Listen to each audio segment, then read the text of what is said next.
విజయవాడలో operation clean sweep కార్యక్రమాన్ని మంత్రి నారాయణ ప్రారంభించారు. 4 వారాల పాటు జరిగే ఈ కార్యక్రమంలో మంత్రి పారిశుద్ధ కార్మికులతో కలిసి రోడ్లు ఊడ్చి డివైడర్లకు పెయింటింగ్ వేసి మొక్కలు నాటారు. అనంతరం అన్నా క్యాంటీన్లో ప్రజలతో కలిసి అల్పాహారం చేశారు. చంద్రబాబు పిలుపునిచ్చిన స్వర్ణాంధ్ర స్వచ్ఛాంధ్రలో భాగంగా ఈ కార్యక్రమం జరుగుతోందన్నారు. గత ప్రభుత్వ చెత్త పన్ను వేసి చెత్త కుప్పలను వదిలేసిందని మంత్రి విమర్శించారు. మున్సిపాలిటీలను డంపింగ్ యార్డ్ రహితంగా మార్చేందుకు వేస్ట్ టు ఎనర్జీ ప్లాంట్లు నెలకొల్పుతున్నామని చెప్పారు.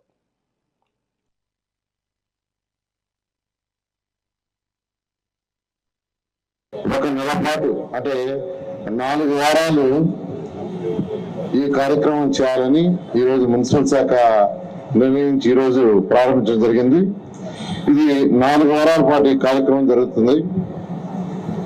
మొదటి వారంలో రోడ్లు పబ్లిక్ ప్లేసెస్ ని క్లీన్ చేసే దాంట్లో పూర్తిగా వారం పాటు ఇన్వాల్వ్ కావటం, తర్వాత రెండో వారం ఏదైతే కాలువలు ఉన్నాయో ఆ కాలువలన్నిటి క్లీనింగ్ చేసే దాంట్లో ఒక వారం పాటు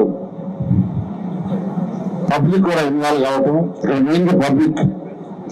మూడో వారం ఇల్లు కమర్షియల్ వచ్చే ఏదైతే చెత్త ఉందని సెగ్రిగేషన్ చేసే దాంట్లో ఇన్వాల్వ్ కావటం, 4వ వారం పబ్లిక్ టాయిలెట్స్ దాని క్లీనింగ్ లో ఇన్వాల్వ్ కావటం. ఈ విధంగా 4 వారాల పాటు ఈ కార్యక్రమం జరిగేటట్టుగా ఒక పబ్లిక్ అవేర్నెస్ తీసుకురావటం.